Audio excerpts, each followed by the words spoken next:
کی پشت اس پہاڑی کے اوپر ہے جس کو آج بھی دکھایا جاتا ہے۔ تو آپ سوچئے ایک تجلی صرف ہوئی اس کلام پاک کا ایک ادنا سا اظہار نور کی شکل میں ہوا، اس کا اثر پہاڑ قبول نہیں کر سکا، چوٹی قبول نہیں کر سکی۔ تو اب آپ سوچئے کہ پورا قرآن پاک اگر پہاڑ کے اوپر نازل کیا جاتا ہے تو قرآن پاک کہتا ہے لو انزلنا هذا القرآن على جبل لرأيته خاشعا متصدعا من خشية الله۔ کلام الہی کی خشیت اور خوف اور دہشت، روب اور دبدبہ اور شکوہ کی بنیاد پر وہ پہاڑ کیا ہوتا ہے؟ دب کر کے پھٹ جاتا ہے، دب کر کے پھٹ جاتا ہے۔ پھر اللہ رب العزت آگے کیا فرماتے ہیں؟ جس سے انسان کا شکوہ، آدمیت کی بلندی اور انسانیت کی معراج نظر آتی ہے، جس میں اللہ تبارک و تعالیٰ فرماتے ہیں تلک الامثال نضربها للناس، لوگوں کے سامنے ہم یہ مثال پیش کرتے ہیں قرآن پاک کی اور پہاڑ کی۔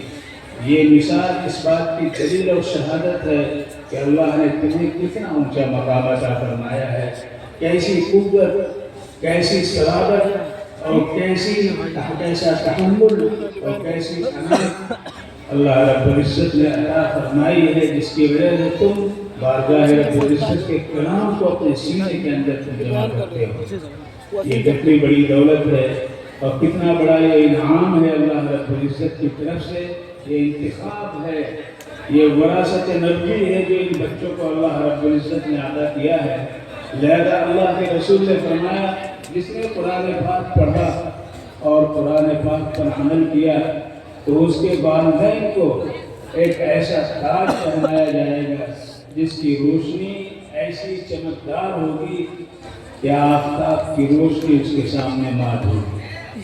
کاش وہ گھر کے اندر آفتاب اتر آئے جو ہزاروں میل کے فاصلے پر، لاکھوں میل کے فاصلے پر چمک رہا ہے، اور اس کی روشنی، اس کی چمک و حرارت کو ہم برداشت نہیں کر پاتے ہیں۔ وہ اگر گھر میں آ جائے تو روشنی کتنی تیز ہوگی۔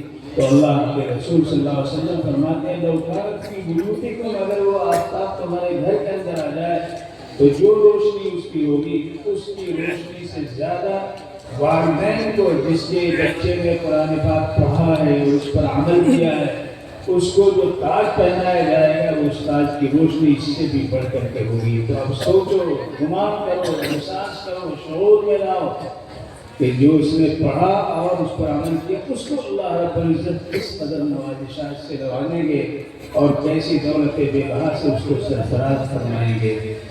یہ بچے معمولی نہیں ہیں جنہوں نے قرآن پاک حفظ کیا ہے، وہ والدین معمولی نہیں ہیں جنہوں نے اپنے بچوں کو اس کے لیے پیش کیا ہے، وہ اساتذہ معمولی نہیں ہیں جنہوں نے ان پر رات دن محنت کر کے مل قرآن کی دولت سے ان کو نوازا ہے، اور وہ مدرسہ معمولی نہیں ہے جہاں صبح سے شام تک اللہ کے کلام کی بازگشت سنائی پڑتی ہے۔ یہ سب وہ ہے جہاں کے ذرات بھی آفتاب سے زیادہ روشنی رکھنے والے ہیں، چاند سے زیادہ حسن و جمال سے آراستہ ہیں، اور دریا اور بحر و بر سے زیادہ وسعت ان کے اندر پیوستہ ہے۔ یہ اللہ تبارک و تعالیٰ کا انعام ہے۔ ثم اورثنا الکتاب الذین اصطفینا من عبادنا فمنهم ظالم لنفسه ومنهم مقتصد ومنهم سابق بالخيرات بإذن الله ذلك هو الفضل المبين۔ اللہ تبارک و تعالیٰ فرماتے ہیں ہم نے وارث بنایا ہے کتاب کا، قرآن پاک کا ہم نے وارث بنایا ہے ان لوگوں کو جن کا انتخاب ہم نے کیا ہے، ان کا انتخاب ہم نے کیا ہے، ہم نے ان کو وارث بنایا ہے۔ تو یہ وارثین انبیاء، علماء کو، حفاظ کو، قرآن کو، مبلغین کو کیوں کہا جاتا ہے؟ اس لیے کہ اللہ نے فرمایا ہم نے وارث بنایا، انبیاء کو بھی اللہ نے وارث بنایا، تو علماء بھی وارث انبیاء ہیں، حفاظ بھی وارث انبیاء ہیں، اور مدرسہ بھی وراثت انبیاء کی تقسیم کی آماجگاہ ہے، اور اساتذہ اور منتظمہ اور اس نظام عمل اور علم کے درمیان میں جو لگے ہوئے ہیں، محسنین ہیں، معاملین ہیں، مخلصین ہیں، محبین ہیں، یہ سب کے سب اس وراثت میں شریک، اس وراثت میں شریک۔ لہذا اللہ تبارک و تعالیٰ نے فرمایا تلک الامثال نضربها للناس لعلهم يتفکرون، اپنی ذات کے بارے میں، اپنی صلاحیت کے بارے میں، اپنی پختگی کے بارے میں، اپنی صلابت کے بارے میں، اپنی نجابت و شرافت کے بارے میں، اپنے قرب اور وصال کے بارے میں، اپنی پہنچ اور اللہ کی رضامندی کے تعلق کے ذرا سوچیں غور کریں۔ حضرات ایک پانی گرم پانی میں اللہ رب العزت نے یہ مثال دی تلک الامثال نضربها للناس لعلهم يتفکرون، تاکہ غور کریں۔ ہم آپ کے سامنے ایک مثال پیش کرتے ہیں، غور سے آپ سنیں تو اپنی حقیقت کو آپ خود سمجھ جائیں گے کہ اللہ تعالیٰ نے آپ کو کتنا اونچا مقام عطا فرمایا ہے۔ ایک بات میں آپ سے عرض کرتا ہوں، ایک ہوتا ہے محتاج اور دوسرا ہوتا ہے محتاج ہے۔ محتاج جسے ضرورت ہے، ضرورت مند ہے، اور محتاج ہے جس سے ضرورت اس کی پوری ہو جائے۔ آپ جانتے ہیں کہ جو ضرورت پوری کرے وہ قابلیت رکھتا ہے، وہ برتر ہے، اور جس کو ضرورت ہے جو لیتا ہے وہ اس کے مقابلے میں ادنا ہے۔ تو اعلیٰ کون ہے؟ محتاج ہے، اور اعلیٰ کون ہے؟ محتاج ہے، اور ادنا کون ہے؟ محتاج ہے۔ ہم سب کے بارے میں اللہ تبارک و تعالیٰ نے صاف صاف فرمایا ہے، یا ایھا الناس انتم الفقراء الی اللہ واللہ هو الغنی الحمید۔ اے لوگو تم محتاج ہو اللہ کے، تم محتاج ہو اللہ کے، اور اللہ غنی ہے، ستور سے پاک ہے۔ یہ تو اللہ کی بات ہوگی، لیکن اگر آپ غور کریں اپنے چار جان اس دنیا کے اندر محتاج ہیں تو آپ غور کیجیے، پانی کہ ہم محتاج ہیں، آپ کے ہم محتاج ہیں، زمین کے ہم محتاج ہیں، سمندر کے ہم محتاج ہیں، لکڑی کے ہم محتاج ہیں، ریت اور بالو کے ہم محتاج ہیں، پتھر اور سنگینوں کے ہم محتاج ہیں، لوہا کے ہم محتاج ہیں۔ ساری احتیاج کے جگربندیوں کے ساتھ ہم اپنی زندگی گزار رہے ہیں۔ پانی ہم سے افضل ہے، وہ ہمارا محتاج نہیں۔ جانور ہم سے افضل ہے، وہ ہمارے محتاج نہیں ہے۔ گھاس ہم سے افضل ہے، وہ ہماری محتاج نہیں ہے۔ سمندر اور دریا ہمارے محتاج نہیں ہیں، سب کے ہم محتاج ہیں۔ لہذا ہم ادنا ہوئے اور یہ اعلیٰ ہوئے، لیکن اللہ تبارک و تعالیٰ نے ہمیں کتنا ہم پر کرم فرمایا کہ اللہ نے اعلان فرمایا اپنی کتاب کے اندر، وَلَقَدْ كَرَّمْنَا بَنِي آدَمَ وَحَمَلْنَاهُمْ فِي الْبَرِّ وَالْبَحْرِ وَرَزَقْنَاهُم مِّنَ الطَّيِّبَاتِ وَفَضَّلْنَاهُمْ عَلَىٰ كَثِيرٍ مِّمَّنْ خَلَقْنَا تَفْضِيلًا۔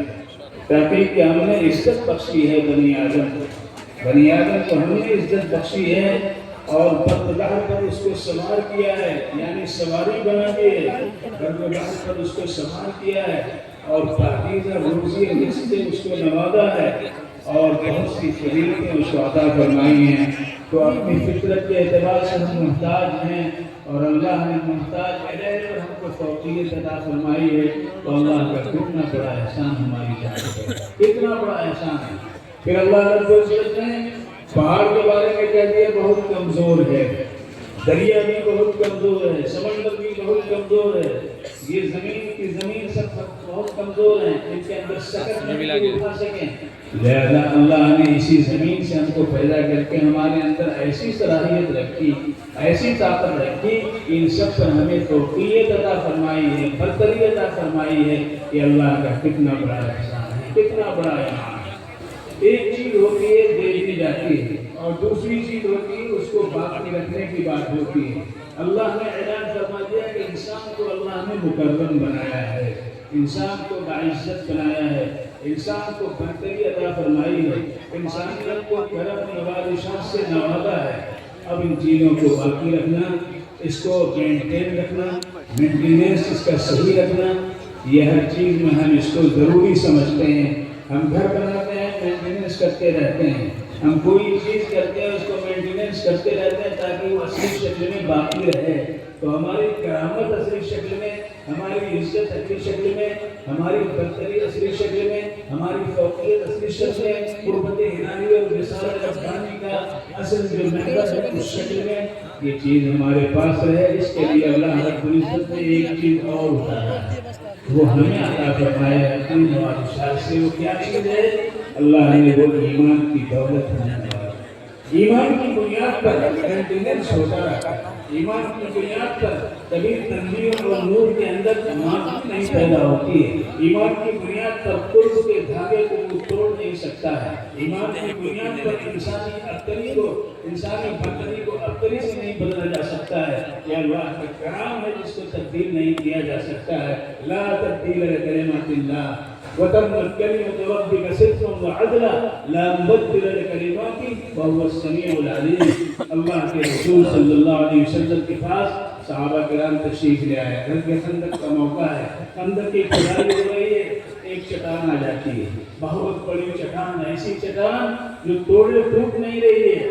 صحابہ کرام آئے اور کہا حضور ایسی چٹان آ گئی ہے کہ ہم سب تھک گئے، توڑتے توڑتے ٹوٹ نہیں رہی ہے۔ اللہ کے رسول صلی اللہ علیہ وسلم اٹھے اور آپ کے شکم مبارک پہ دو پتھر بدھے ہوئے ہیں اور آپ کا جسم اندر گرد و غبار میں لٹا ہوا ہے اور سخت سردی ہے، دانت بج رہے ہیں، ہاتھ ہل رہے ہیں، لرزہ طاری ہے۔ اللہ کے رسول صلی اللہ علیہ وسلم اٹھے اور کلاڑی لی اور اس کلاڑی کو مارنے سے پہلے یہ آیت پڑھی تھی وَتَمَّتْ كَلِمَةُ رَبِّكَ صِدْقًا وَعَدْلًا لا مبدل لکلماتی وہو السمیع العلیم۔ میں کہتا ہوں آپ سے اگر کسی مصیبت میں آپ ہوں، کسی پریشانی میں آپ ہوں، کوئی حاجت آپ کی پوری نہیں ہو رہی ہو، کسی مشکلات سے دو چار ہوں، یہ آیت آپ پڑھیں گے، اس کا ورد کریں گے تو اللہ تبارک و تعالیٰ اس آزمائش سے، اس مصیبت سے، اس مشکلات سے آپ کو ضرور نکالیں گے۔ صحابہ کرام مشکل میں ہیں، غزوہ خندق کا موقع ہے،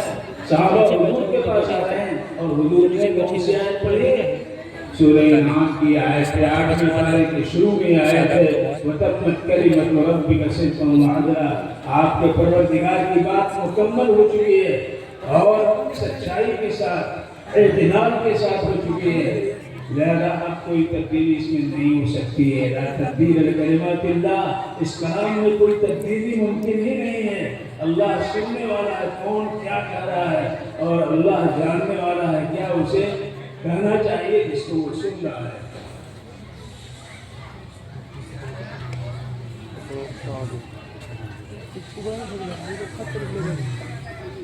تو میں عرض یہ کر رہا تھا کہ اللہ تبارک و تعالیٰ نے کرامت کا تاج پہنایا اور اس کی قوت و طاقت کو کہ پہاڑ دب جاتا، ٹوٹ جاتا، اس خندق کے واقعے سے اس کو جوڑ کر کے سمجھنے میں آسانی آ جاتی ہے کہ وہ چٹان جس کو توڑا نہیں جا رہا، حضور تشریف لے آئے اور قرآن پاک کی آیت پڑھی اور آپ نے کلاڑی ماری تو اس کا ایک حصہ ٹوٹ گیا اور اس سے ایسا نور، ایسی روشنی نکلی کہ آپ نے بصرہ کے محلات کو دیکھے اور فرمایا کہ جہاں تک یہ روشنی نظر آ رہی وہاں تک ہمارا اسلام، ہمارا مذہب پھیل کیسے رہے۔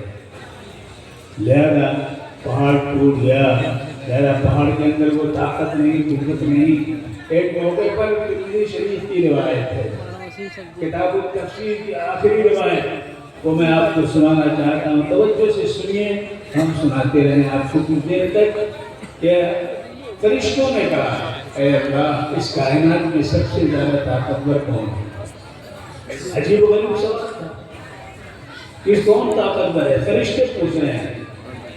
پھر فرشتوں نے کہا رب کریم ہمارا جو مشاہدہ ہے اس میں سب سے زیادہ طاقت اگر کوئی ہی چیز میں نظر آتی ہے تو وہ پہاڑ جس کے اندر اللہ نے خزانے رکھے ہیں، جو اتنا اونچا ہے کہ بیلنس، زمین کا بیلنس اللہ نے پہاڑوں کے ذریعے قائم کر رکھا ہے۔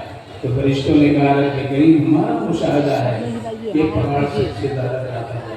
اللہ نے فرمایا کہ پہاڑ کیسے طاقتور ہو سکتا ہے؟ لوہا اس کو توڑ دیتا ہے، لوہا اس کو توڑ دیتا ہے۔ انہوں نے کہا کہ لوہا سب سے زیادہ طاقتور ہے۔ فرشتوں نے یہ کہا تو اللہ نے کہا لوہا کیسے طاقتور ہو سکتا ہے؟ سب سے زیادہ طاقتور لوہا نہیں ہو سکتا ہے، اس لیے کہ لوہے کو آگ پگھلا دیتی ہے۔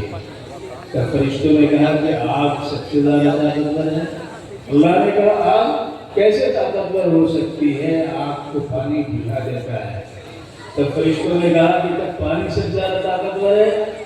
اللہ کے رسول فرماتے ہیں کہ اللہ رب العزت نے فرمایا کہ پانی کو ہوا جو اڑا کر کے ایک جگہ سے دوسری جگہ پانی کو پہنچا دیتا ہے، کارگو پانی کا چلتا ہے اور ہمالیہ کی چوٹی میں جا کر کے برف بن کر کے سامنے لاتا ہے، اور آ کر کے جگہ جگہ دور دور علاقوں میں بارش ہوتی ہے۔ یہ پانی کہاں سے آتا ہے؟ یہ سمندروں سے اٹھتا ہے۔ اٹھانے والی ذات کیا ہے؟ وہ ہوا ہے۔ تو ہوا زیادہ طاقتور ہے۔ فرشتوں نے کہا کہ ہوا طاقتور ہے، اللہ رب العزت نے فرمایا کہ ہوا بھی طاقتور نہیں ہے، ہوا بھی طاقتور نہیں ہے۔ تب فرشتوں نے کہا رب کریم آپ ہی بتا دیں کہ سب سے زیادہ اس کائنات میں طاقتور کون ہے؟ اللہ رب العزت نے فرمایا جانتے ہو وہ بندہ سب سے زیادہ طاقتور ہے جو دائیں ہاتھ سے اللہ کو راضی کرنے کے لیے کچھ دیتا ہے تو بائیں ہاتھ کو پتہ بھی نہیں چلنے دیتا ہے، وہ سب سے زیادہ طاقتور ہے۔ وہ پہاڑوں سے زیادہ طاقتور، آگ سے زیادہ طاقتور، پانی سے زیادہ طاقتور، ہوا سے زیادہ طاقتور، اس لیے کہ سب کو تو ہم خاطی بنائے ہوئے ہیں۔ پانی ہماری خدمت میں لگا ہوا ہے، آگ ہماری خدمت میں ہے۔ افرائیتم النار التي تورون أأنتم أنشأتم شجرتها نحن المنشئون نحن جعلناها تذكرة ومتاعا للمقوين فسبح باسم ربك العظيم۔ آپ کو ہم نے تمہاری خدمت میں دے رکھا ہے، تسبیح و تقدیس آپ کی نہ بیان کرو، ہماری بیان کرو، ہماری بیان کرو۔ آج سمجھا جاتا ہے کہ آگ ہمیں جلا کر کے مقدس بنا دیتی ہے، لہذا آپ دیکھیے یہ برادران وطن میں اسی بھاونا اور احساس و شعور کی بنیاد پر اپنے عزیزوں کو آگ لگاتا ہے، باپ کو بیٹا آگ لگاتا ہے، رشتے دار جو قریبی ہوتا ہے وہ لگا کر کے سامنے جلتے ہوئے اس کی آگ کو دیکھتا ہے، سمجھتا ہے کہ یہ لین ہو گئے، تقدس معاف بن گئے، اور اللہ فرماتا ہے تم آگ کو نہیں دیکھ رہے ہو، افرائیتم النار التي تورون، جس کو تم جلاتے ہو، تم نے اس کے ایندھن کو پیدا کیا ہے، ہم نے اس کے ایندھن کو پیدا کیا۔ انتم انشأتم شجرتها نحن المنشئون نحن جعلناها تذکرہ، ہم نے ذکر کرنے کے لیے ہمیں یاد کرو، ہمیں یاد کرو، اس لیے ہم نے آگ تم کو دی ہے، یہ روشنی ہم کو دی ہے، ومتاعا للمقوین، اور تم جو سفر کرو تو سفر کے مسافروں کے لیے آگ وہی آگ ہے جو ڈیزل کی شکل میں، پیٹرول کی شکل میں، غاسلیٹ کی شکل میں ہماری بائک کو، ہماری کار کو، ہماری ہوائی جہاز کو، یہ سب چیزیں چل رہی ہیں، وہ آگ ہی ہے۔ وہ آگ کی شکلیں اللہ نے رکھی تاکہ اس کے ذریعے اس کو ہم استعمال کر سکیں۔ تو اللہ تبارک و تعالیٰ نے قرآن پاک کے اندر کتنے واضح طور پہ فرما دیا اور فرمایا یہ سب استعمال کرو، فسبح باسم ربک العظیم، تقدیس بیان کرو، پاکی بیان کرو کہ اللہ ہر کمزوری سے پاک ہے۔ جب وہ ہر کمزوری سے پاک ہے تو پھر اسی کے سامنے سر کے گو، اسی کو مانو، اسی سے دہائی دو، اس کو نہ مانو۔ جس کا تذکرہ قرآن پاک میں فرما رہا ہے یا ایھا الناس ضرب مثل فاستمعوا له ان الذين تدعون من دون الله لن يخلقوا ذبابا ولو اجتمعوا له وان يسلبهم الذباب شيئا لا يستنقذوه منه ضعف الطالب والمطلوب۔ اللہ تعالیٰ فرماتے ہیں اے لوگوں ایک مثال میں تمہیں دے رہا ہوں، ایک مثال دے رہا ہوں، جو شرک کرنے والے ہیں، جو ہمارے ساتھ کسی اور کو شریک کرتے ہیں، ان کی مثال لے لو۔ بے شک وہ لوگ جو اللہ کو چھوڑ کر کسی اور کی عبادت کرتے ہیں، آواز لگاتے ہیں، ندا دیتے ہیں، پکارتے ہیں، ان الذین یدعون من دون اللہ لن یخلقوا ذبابا، ایک مکھی کو پیدا نہیں کر سکتے، ایک مکھی نہیں پیدا کر سکتے۔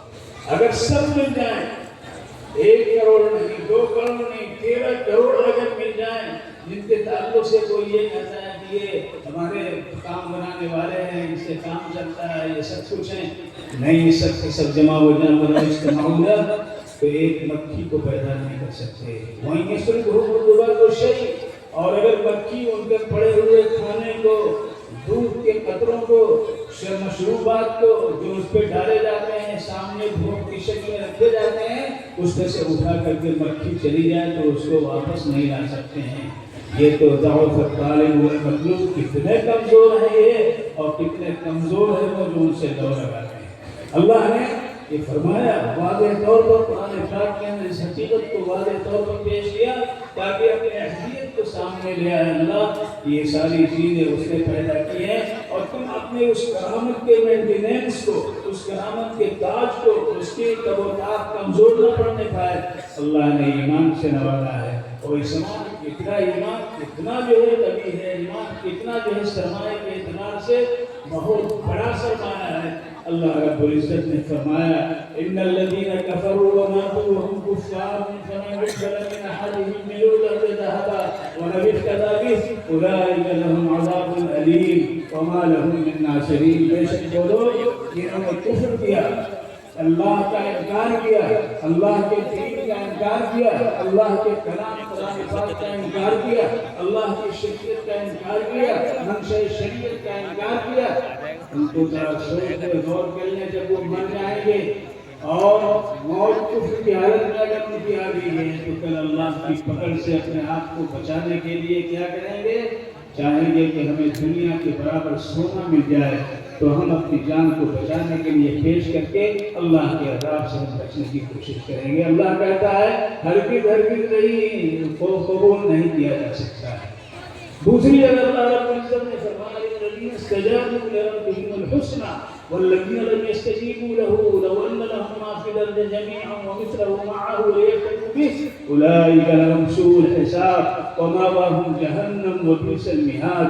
اللہ کہہ رہا ہے صاف صاف کہ وہ لوگ جنہوں نے اللہ کی بات مان لی ان کے لیے جنت ہے، اور جنہوں نے بات نہیں مانی ہے وہ اگر دنیا اور دنیا کے برابر اور ڈبل اگر فدیہ پیش کر کے اپنے آپ کو بچانا چاہیں گے اللہ قبول نہیں فرمائے گا. ان کے لیے بہت برا ٹھکانہ ہے اور بہت برا فرش ہے جو ان کے لیے بنایا گیا ہے.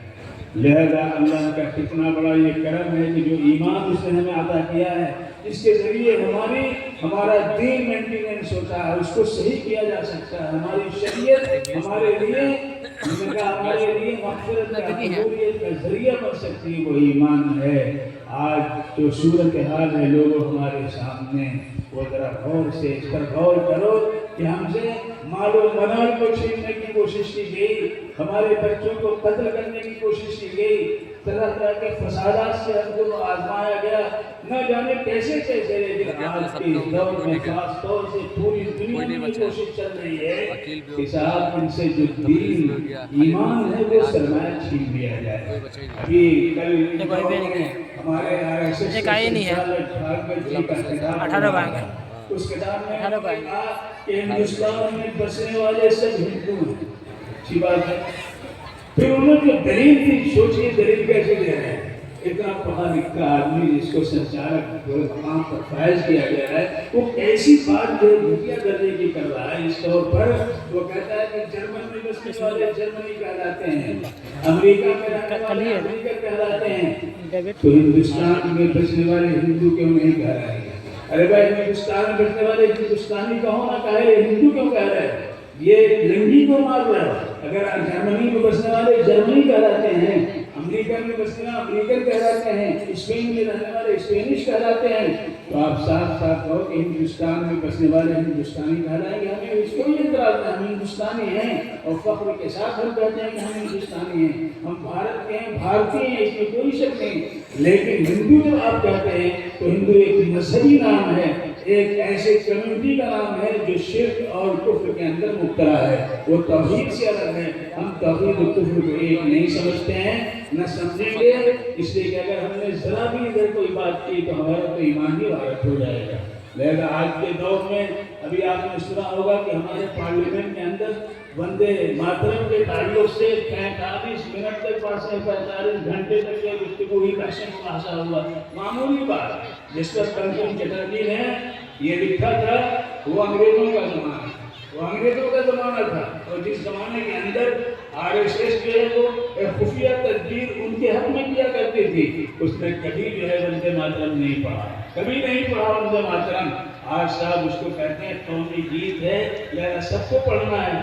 آپ پڑھیے، ہم اس پہ روکتے نہیں، آپ پڑھیے، ہم اس پہ کوئی تفریح کرنا نہیں چاہتے ہیں. لیکن ہم سے آپ کہیں کہ ہمیں پڑھنا ہے تو 2 وجہ سے ہم نہیں پڑھ سکتے ہیں. 2 وجہ سے ہم اس کو نہیں پڑھ سکتے ہیں بھائی.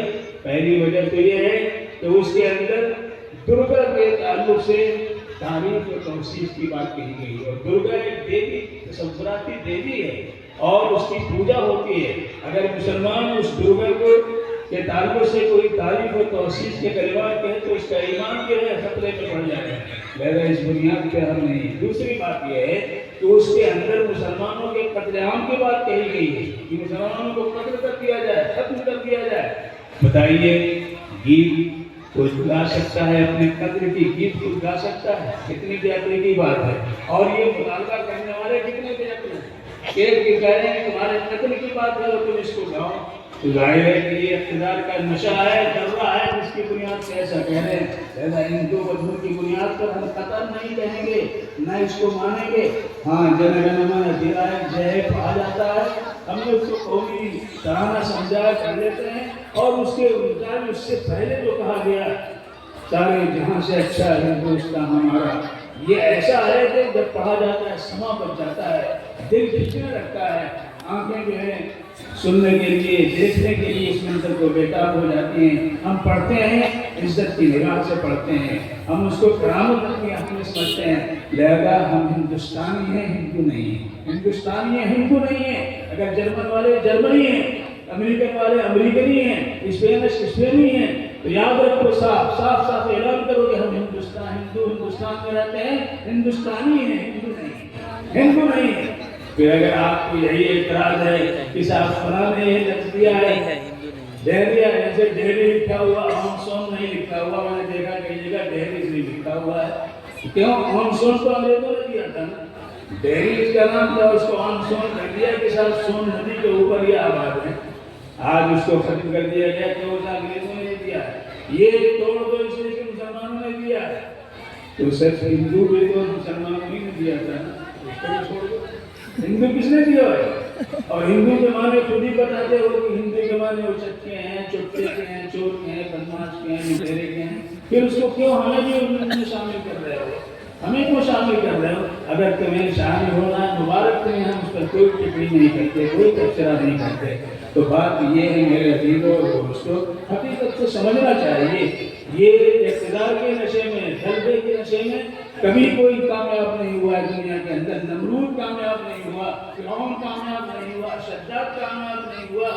اور یہی نہیں بلکہ سن لو، جس کے اقتدار مملکت کے اندر آفتاب غروب نہیں ہوتا تھا، ایسٹ انڈیا کمپنی جو ہے وہ کامیاب نہیں ہو سکی، اور مسلمان کامیاب ہو کے آج بھی موجود ہیں کہ نہیں موجود ہیں. جب یہ ملک آزاد ہوا تو اس وقت مسلمانوں کی یہاں پر کتنی آبادی تھی؟ 4 کروڑ کی آبادی تھی، کل 4 کروڑ کی آبادی تھی. اس سے پاکستان کا حصہ الگ ہو گیا، بنگلہ دیش کا حصہ الگ ہو گیا. صرف آج ہندوستان کے اندر 20 کروڑ سے زیادہ مسلمان ہیں کہ نہیں؟ اللہ تبارک و تعالیٰ کا فضل ہے کہ نہیں فضل ہے؟ وہیں سے ہے تعمیر نو کی بشارت. جہاں شاخ گل کو قلم دیکھتے ہیں، یہ مسلمانوں کی حالت ہے کہ جہاں گل کی ٹہنیوں کو کاٹا جاتا ہے، 1 پھول کی جگہ 10 پھول نکل آتے ہیں. ایسی اللہ تبارک و تعالیٰ ہمیں بھی نواز رہا ہے، مسلمانوں کو بھی نواز رہا ہے. بس شرط یہ ہے کہ ہم جمے رہیں ایمان پر، ایمانی سرمایہ کو اپنے ہاتھ سے نکلنا نہیں دے، ورنہ کل اللہ میں چھٹی ہوگی، کوئی بچانے والا نہیں ہوگا. اللہ کہہ رہا ہے وَلَوْ تَرَىٰ إِذِ الظَّالِمُونَ فِي غَمَرَاتِ الْمَوْتِ وَالْمَلَائِكَةُ بَاسِطُو أَيْدِيهِمْ أَخْرِجُوا أَنفُسَكُمْ الْيَوْمَ تُجْزَوْنَ عَذَابَ الْهُونِ بِمَا كُنتُمْ تَقُولُونَ عَلَى اللَّهِ غَيْرَ الْحَقِّ وَكُنتُمْ عَنْ آيَاتِهِ تَسْتَكْبِرُونَ. کاش وہ منظر آپ دیکھتے تو موت کی سختیوں میں کفار و مشرکین مبتلا ہوں گے، دم واپسی میں مبتلا ہوں گے، سانس اکھڑ چکی ہوگی، فرشتے وہاں آئیں گے اور وہ ہاتھ بڑھا کر کہہ رہے ہوں گے نکال اپنی جان کو، نکال اپنی جان کو، خود نکالو اپنی جان کو. لوگوں جیب سے نوٹ نکالنا، پیسے نکالنا مشکل ہوتا ہے، جان نکالنا آسان ہے، لیکن نکلوائیں گے. اور پھر وَلَوْ تَرَىٰ إِذِ يَتَوَفَّى الَّذِينَ كَفَرُوا الْمَلَائِكَةُ يَضْرِبُونَ وُجُوهَهُمْ وَأَدْبَارَهُمْ. جب یہ منکرین خدا ان کی جب موت واقع ہو جائے گی تو فرشتے ان کو اپنے جلود میں لے کر کے تماشے مارتے ہوئے، بھوسے مارتے ہوئے، لٹکاتے ہوئے، ذلیل رسوا کرتے ہوئے اللہ کے حضور میں لے جائیں گے. قرآن پاک یہ کہہ رہا ہے، قرآن پاک یہ کہہ رہا ہے صرف اس بنیاد پر کہ کائنات اس نے بنائی ہے، زمین اس نے بنائی ہے. قُلْ أَئِنَّكُمْ لَتَكْفُرُونَ بِالَّذِي خَلَقَ الْأَرْضَ فِي يَوْمَيْنِ وَتَجْعَلُونَ لَهُ أَندَادًا ذَلِكَ رَبُّ الْعَالَمِينَ وَجَعَلَ فِيهَا رَوَاسِيَ مِن فَوْقِهَا وَبَارَكَ فِيهَا وَقَدَّرَ فِيهَا أَقْوَاتَهَا فِي 4 أَيَّامٍ سَوَاءً لِّلسَّائِلِينَ ثُمَّ استوى إِلَى السَّمَاءِ وَهِيَ دُخَانٌ فَقَالَ لَهَا وَلِلْأَرْضِ ائْتِيَا طَوْعًا أَوْ كَرْهًا قَالَتَا أَتَيْنَا طَائِعِينَ فَقَضَاهُنَّ 7 سَمَاوَاتٍ فِي يَوْمَيْنِ وَأَوْحَىٰ فِي كُلِّ سَمَاءٍ أَمْرَهَا وَزَيَّنَّا السَّمَاءَ الدُّنْيَا بِمَصَابِيحَ وَحِفْظًا ذَلِكَ تَقْدِيرُ الْعَزِيزِ الْعَلِيمِ. اس آیت کے اندر اللہ رب العزت نے زمین کو، آسمان کو، سمندر کو، پہاڑ کو، سب کے تخلیق کا تذکرہ فرمایا ہے. اور آسمان دنیا کے سجانے کا تذکرہ فرمایا ہے، پھر اس کے بعد حفظ اور حفاظت کا وعدہ فرمایا ہے، اور یہ فرمایا کہ اللہ کی طرف سے یہ بہت ہی اچھے انداز میں ان کی حفاظت ہو رہی ہے کہ آفتاب جب نکلتا ہے آج بھی نکل رہا ہے اور صدیوں سے اسی طرح چمک رہا ہے، چاند بھی اسی طرح نکلتا ہے اور نکل رہا ہے۔ یہ اللہ کے احسان اور اس کا مشبہ و خاکہ ہے جس کی بنیاد پہ یہ سب چیزیں قائم ہیں۔ لہذا اگر اس کے خلاف اپنی جو کرے گا، اس کو نہیں مانے گا، اس کے خلاف جائے گا، دنیا کے اندر تو اس کو اللہ موقع دیں گے، لیکن آخرت میں پکڑ بہت ہوگی۔ وَلَوْ تَرَىٰ إِذِ الْمُجْرِمُونَ نَاكِسُو رُءُوسِهِمْ عِندَ رَبِّهِمْ رَبَّنَا أَبْصَرْنَا وَسَمِعْنَا فَارْجِعْنَا نَعْمَلْ صَالِحًا إِنَّا مُوقِنُونَ وَلَوْ شِئْنَا لَآتَيْنَا كُلَّ نَفْسٍ هُدَاهَا وَلَٰكِنْ حَقَّ الْقَوْلُ مِنِّي لَأَمْلَأَنَّ جَهَنَّمَ مِنَ الْجِنَّةِ وَالنَّاسِ أَجْمَعِينَ۔ اللہ تبارک و تعالیٰ فرماتے ہیں کاش وہ منظر آپ دیکھتے، کاش وہ منظر آپ دیکھتے جب مجرمین خدا کے حضور میں کھڑے ہوں گے، سب جھکائے ہوئے ہوں گے، ناکسو رؤوسہم عند ربہم۔ اللہ تعالیٰ کہیں گے کہیں گے ربنا ابصرنا وسمعنا، ہمارے پروردگار ہم نے دیکھ لیا، ہم نے منظر کو دیکھ لیا، حق کو دیکھ لیا اور حق کی بات ہم نے سن لی، پر دینا ہمیں لوٹا دیجیے دنیا میں، ہمیں دنیا میں لوٹا دیجیے تاکہ ہم اچھے اچھے کام کریں، نعمل صالحا انا موقنون، ہمیں یقین آ گیا کہ حق کیا ہے باطل کیا ہے۔ یہ منظر آئے گا، یہ منظر آئے گا۔ لہذا وَلَوْ تَرَىٰ إِذْ يَتَوَفَّى الَّذِينَ كَفَرُوا الْمَلَائِكَةُ يَضْرِبُونَ وُجُوهَهُمْ وَأَدْبَارَهُمْ وَلَوْ تَرَىٰ إِذْ فَزِعُوا فَلَاقُوهُ وَأُخِذُوا مِن مَّكَانٍ قَرِيبٍ وَقَالُوا آمَنَّا بِهِ وَأَنَّىٰ لَهُمُ التَّنَاوُشُ مِن مَّكَانٍ بَعِيدٍ وَحِيلَ بَيْنَهُمْ وَبَيْنَ مَا يَشْتَهُونَ كَمَا فُعِلَ بِأَشْيَاعِهِم مِّن قَبْلُ إِنَّهُمْ كَانُوا فِي شَكٍّ مُّرِيبٍ۔ اللہ تعالیٰ فرماتے ہیں کاش وہ منظر آپ دیکھتے جب یہ وہیں تو وہیں دبوچ لیے جائیں گے، گھبرا کے بھاگنا چاہیں گے ادھر ادھر، اللہ تعالیٰ کے فرشتے ان کو دبوچ لیں گے۔ وَلَوْ تَرَىٰ إِذْ فَزِعُوا فَلَاقُوهُ، چھوٹ نہیں پائیں گے، وَأُخِذُوا مِن مَّكَانٍ قَرِيبٍ، وہیں تو وہیں دبوچ لیے جائیں گے اور کہیں ہم ایمان لے آئے، قالوا آمنا بھی ایمان لے آئے۔ ایمان کی گٹھی تو پیچھے چھوڑا، ایمان کہاں ملنے والا؟ ایمان دنیا میں ہے، آخرت میں ایمان کا نتیجہ ہے۔ دنیا میں ایمان ہے، آخرت میں ایمان کا نتیجہ ہے۔ لہذا جس کو یہاں ایمان نہیں ملا، آخرت میں ایمان سے وہ سرفراز نہیں کیا جا سکتا ہے۔ اللہ تعالیٰ فرماتے ہیں قالوا آمنا بھی، کہیں گے ہم ایمان لے ایمان لے، اور جو کہاں سے ہوگا اللہ رحم تناوش کی مکانی بڑی دور دراز اس کو چھوڑ کے آئے، وہ ایمان کے آتم کو ملے گی۔ اللہ کا فضل ہے، اللہ کا کرم ہے، اس مالک برحق نے ہم سب کو ایمان کی دولت سے نوازا ہے۔ یہ چند آیتیں میں نے صرف پیش کی آپ کے سامنے، اس مفہوم کی بہت سی آیتیں ہیں جو آپ کے سامنے پیش کی جا سکتی ہیں۔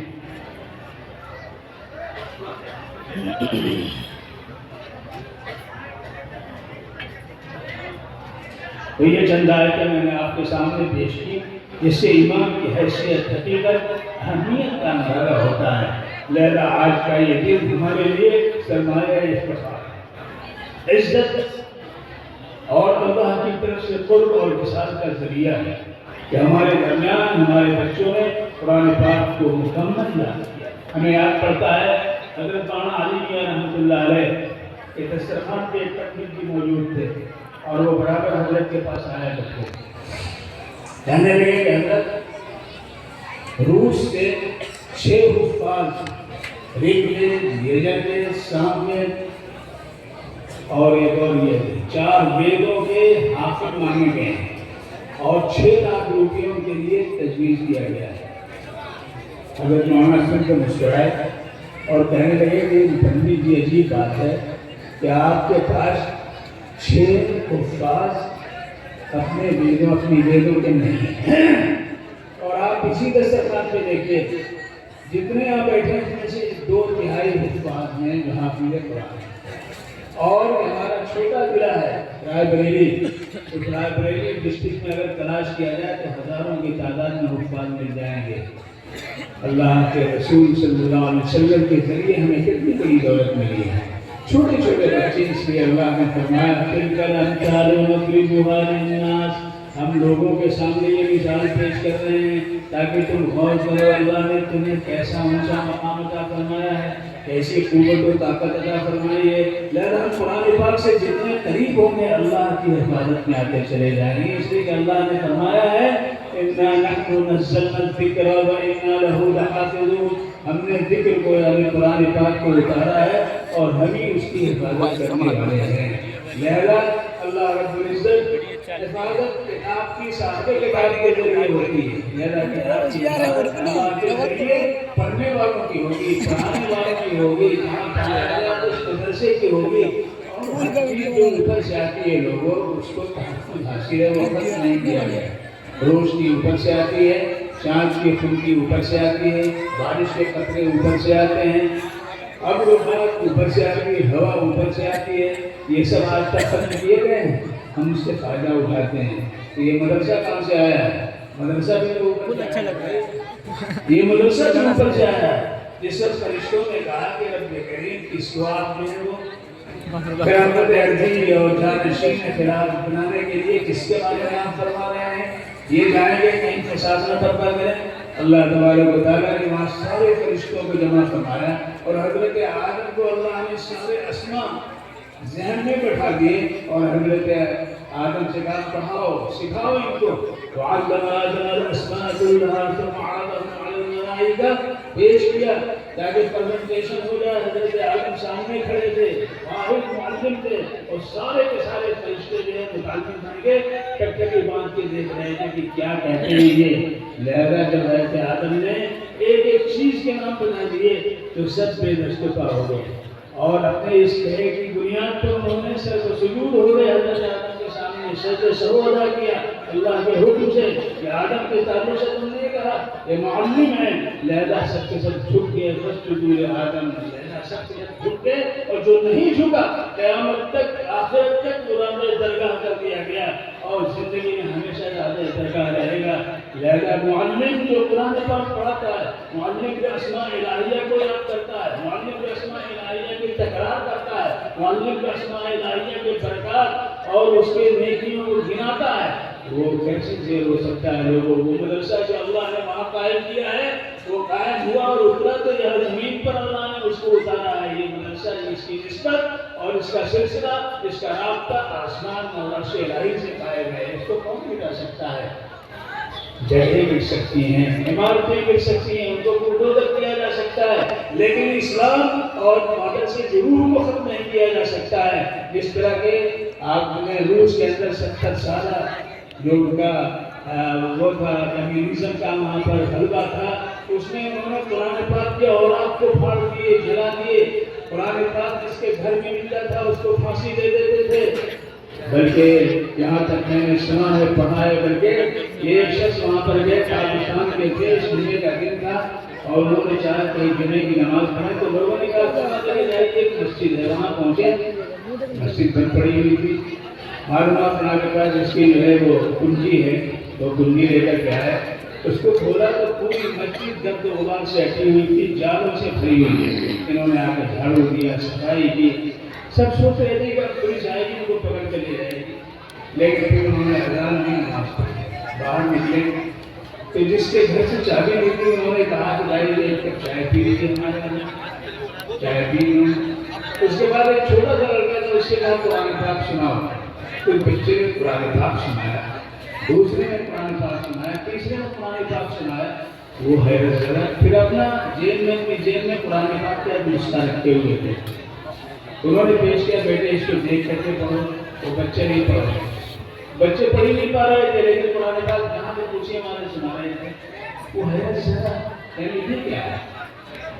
اس گھر والے نے کہا کہ بات یہ ہے کہ ہمارے یہاں ایک حافظ صاحب ہیں، وہ ٹیلر کا کام کرتے ہیں، ٹیلر کا کام، پیپنگ کا کام کرتے ہیں، وہ حافظ قرآن ہیں، وہ ان بچوں کو لے کر کے ان سے کسی سے بٹن لگواتے ہیں، کسی سے جو ہے پروفائل کراتے ہیں، کسی سے بقیہ کراتے ہیں، اور ایک ایک آیت ان کو بتاتے جاتے ہیں اور یاد کرتے جاتے ہیں۔ اس طرح یہ سب حافظ قرآن ہو گئے ہیں۔ قرآن پاک کو جلایا تو جا سکتا ہے، لیکن جب دل میں اتر جائے تو اس کو مٹایا نہیں جا سکتا، اس کو ختم نہیں کیا جا سکتا ہے۔ اور اس کا نتیجہ کیا ہوا کہ انہوں نے قرآن پاک کو زندہ رکھا، قبرستان میں جا کر قبر کھود کر کے اس کے اندر بیٹھ کر کے قرآن پاک پڑھتے تھے۔ حضرت مولانا علی میاں رحمۃ اللہ علیہ، حضرت مولانا رابع صاحب، حضرت مولانا عبداللہ عباس صاحب اور ہمارے حضرت مولانا ناصر صاحب جو شیخ الحدیث کے نزدیک وہ سب حضرات گئے، بخارا گئے، جہاں امام بخاری کا مزار وہاں تشریف لے گئے، جہاں وہ پیدا ہوئے تھے وہاں تشریف لے گئے، وہاں فرماتے تھے حضرت مولانا علی میاں کہ ہمیں وہاں پر انگریزی بولنے والا کوئی نہیں ملا، لیکن عربی بولنے والے ملے۔ عربی بولنے والے ملے، کس طرح کی زبان زندہ رہی؟ جب زبان کو نہیں تم مٹا سکتے ہو تو لوگوں کو بتاؤ قرآن پاک کو مٹایا جا سکتا ہے۔ امریکہ نے سب سے پہلے جو ایٹم بم کا تجربہ کیا ہے، تو جہاں جس علاقے میں تجربہ کیا تھا وہ ایک بہت بڑی تختی لگی ہوئی، اس میں انگریزی کے ساتھ ساتھ عربی خط میں بھی اس یادگار کو وہاں نمایاں کیا گیا۔ جب پوچھا گیا کہ بھائی انگریزی تو ٹھیک ہے، عربی زبان ہے، عربی زبان میں کیوں آپ لکھوا رہے ہیں؟ انہوں نے کیا جواب دیا؟ کہنے کہ دنیا کی ہر زبان 50 سال میں بدل جاتی ہے، ہر زبان 50 سال میں بدل جاتی ہے، لیکن عربی زبان کی خصوصیت ہے کہ بدلتی ہی نہیں۔ عربی زبان کی خصوصیت بدلتی نہیں ہے، لہذا ہمیں امید ہے کہ صدیوں کے بعد بھی اگر اس زمین کا اور یہ تختی کسی کو ملے تو اسے پتہ چل جائے گا کہ 5 تاریخ کو یہاں پر ایک ایٹم کا جو ہے وہ حادثہ نہیں بلکہ یہاں پر تجربہ کیا گیا ہے اس کے اندر۔ تو لوگوں کو بتاؤ وہ سرمایہ، اس زبان کا سرمایہ ہونا تو چاہیے تھا کہ ہم جس طرح انگریزی بولنے پر فخر کرتے ہیں، بچوں کو انگریزی پڑھانے پر فخر کرتے ہیں، اس سے زیادہ ہم عربی زبان کے پڑھنے اور پڑھانے، بولنے، سمجھنے، سمجھانے پر فخر کرتے ہیں۔ تب دیکھتے کہ آپ کیا ہوتے، تب دیکھتے کہ آپ کا مقام کیا ہوتا۔ لہذا عربی زبان یہ اللہ کے فرشتوں کی اور اللہ کی جنت میں جانے والے انسانوں کی زبان ہے، جنتیوں کی زبان ہے، فرشتوں کی زبان ہے۔ لہذا یہاں تک کہ منکر و نکیر آئیں گے قبر میں تو وہاں بھی وہ عربی بول رہے ہوں گے۔ کرامت کاتبین ہیں وہ عربی میں آپ کا سارا بایو ڈاٹا تیار کر رہے ہیں۔ اِنَّا كُنَّا نَسْتَنسِخُ مَا كُنتُمْ تَعْمَلُونَ، وہ سب تیار کر رہے ہیں۔ لہذا یہ جو لوگ عربی زبان سے جڑے ہوئے ہیں، مدرسے سے جڑے ہوئے ہیں، اس میں لگے ہوئے